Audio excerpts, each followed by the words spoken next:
శ్రీ వెంకటేశ్వర స్వామి వాహనం గరుడు ఎలా అయ్యాడో తెలుసా? ఈ కథలో భక్తి, తల్లి ప్రేమ మరియు అపారమైన శక్తి దాగి ఉంది. పురాణాల ప్రకారం కశ్యప మహర్షికి ఇద్దరు భార్యలు, వినత మరియు కద్రువు. కద్రువుకు నాగులు జన్మించగా వినతాకు గరుడు జన్మించాడు. ఒకసారి వినత మరియు కద్రువు మధ్య దివ్యగుర్రం ఉచ్చైస్రవసు తోక రంగు గురించి పందెం జరిగింది. కద్రువు మోసం చేయడంతో వినత ఓడి నాగులకు దాసిగా మారింది. తల్లి బాధను చూసిన గరుడు నాగులను అడిగాడు, నా తల్లిని ఎలా విముక్తి చేస్తారు? నాగులు చెప్పారు, దేవలోకంలో ఉన్న అమృతాన్ని తీసుకువస్తే నీ తల్లిని విడిచిపెడతాం.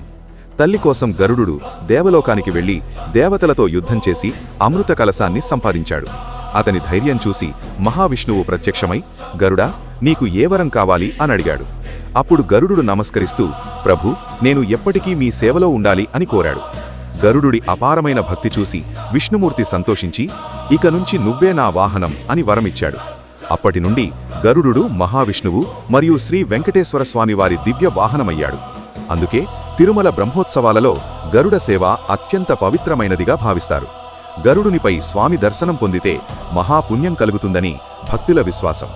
ఈ వీడియో చూసిన ప్రతి భక్తుడు కామెంట్లో గోవిందా అని రాయండి. స్వామివారి కృప మీపై ఉండాలి.